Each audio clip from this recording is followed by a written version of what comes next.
Hello everyone and welcome to Vlog Runner Everything, and welcome back to the channel and a match review as we look at how FC Barcelona finally returned to winning ways with a 3-0 victory against Elche in a performance that was much improved but far from satisfactory if you ask me. The win sees Barca temporarily climb up to third, 1 point ahead of Sevilla and 2 behind Real Madrid, and still 5 behind Atletico Madrid, who have a game in hand still. So as we normally do with match reviews, we'll look at how the teams lined up, then talk about Barcelona's performance and discuss negatives and positives from the performance, as well as pick the man of the match. Quick reminder to hit like and subscribe if you're enjoying this video so you can keep up with all the FC Barcelona match reviews on this channel. Let's go ahead and start by looking at the tactical setup from both teams. As we expected, Koeman made changes to his side out of necessity more than anything else, and he introduced 5 new players into the starting 11. Barca set up with a 4-3-3 with the following players: in goal, Marc-Andre ter Stegen, the back 4 of Mingueza, Piqué, Umtiti and Alba, the midfield 3 of Pedri, Pjanic and De Jong, and the front 3 of Braithwaite, Messi and Trincao. Elche, on the other hand, went with a 3-4-2-1 shape with Padilla, Ingos, Barragan, Verdu and Sanchez at the back, Maika and Cifuentes in the fullback areas, with a midfield 2 of Guti and Fulu, with Rigoni, Mea and Boye playing ahead of him. Let's now briefly look at how Barcelona performed in this game. This encounter was definitely a game of two halves, as Barcelona looked unimaginative and dour during the first 45 and thrilling and swashbuckling in the second. The first half was trash, to be honest. Elche parked the bus but were trash at doing it, allowing enough space for Barcelona to make something happen. But Barca were trash equally at making things happen in attack, knocking the ball about without really doing anything with it. They lacked incisive passing in the final third. Barca's best moments came when Francisco Trincao got on the ball, and it was a beautiful move involving the Portuguese that resulted in Barcelona's best chance, as he dribbled into the box after being played through by Messi, but he couldn't get a good enough contact in the 6-yard box on the shot, and Padilla made a solid save. Elche could themselves have opened the scoring quite early on in this encounter, but much like in the reverse encounter played between the two teams earlier in the season, they fluffed their lines.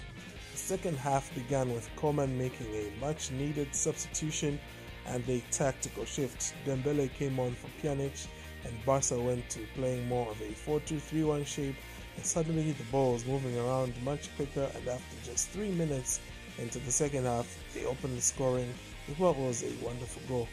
Leo Messi went on the run and played a 1-2 with Martin Braithwaite, who gave it back to him with a gorgeous back heel, and Messi found the back of the net for the opener. It was very reminiscent of how Messi and Suarez used to actually link up. Elche looked dejected as soon as the goal went in, and they really couldn't recover or offer any threat after that. Barcelona looked comfortable on the ball, and they raised their intensity to create more chances, and subsequently more goals followed. Messi scored his and Barca's second after an incredible solo run by Frankie de Jong, and then Jordi Alba rounded off the scoring after an assist once again by Martin Braithwaite. Barca then spent the final 20 minutes or so just running down the clock. The final whistle came to bring the match to an end. With that, I'll now move on to my negatives and positives from this game. As usual, I'll begin with the negatives. There's really only one thing worth pointing out I feel as a negative from this match, and that was the slow start to the game.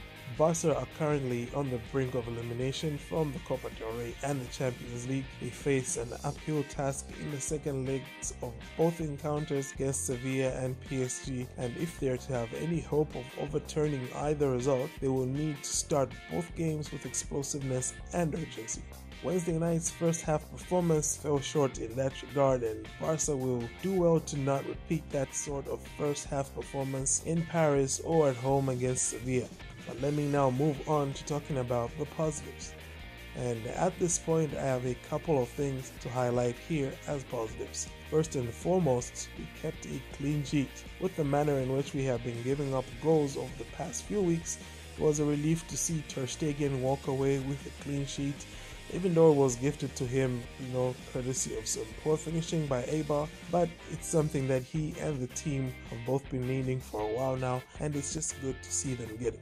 My second and final positive was the response by Koeman at the break to switch his tactics and make a quick sub, give his team the extra impetus that they needed to make things happen. Like I had said earlier on in the first half, Barcelona just looked so sluggish in possession, and they lacked a certain oomph to their play. So shout out to Ousmane Dembele for bringing that with his introduction, because as he came on, it led to more spaces opening up on the field for the likes of Messi, and as a result, better quality chances being created. With that, I can now talk about the man of the match, and there could only be one person really. The video previewing this game, I said that Barcelona's attackers would have to be on point to bring home 3 points, and nobody was more on point than their captain Lionel Messi. Yes, of course, there was some big contributions from the likes of Martin Braithwaite, but honestly, there could only be one person. The Argentine scored 2 and he helped set up 1, and it was definitely a performance deserving of the Blaugrana Everything Man of the Match. Well, that does it for my match review, ladies and gentlemen. What were your thoughts on the match? Who was your man of the match? Feel free to leave your thoughts in the comments. Thank you for tuning in. Have a great day, and Forza Barca.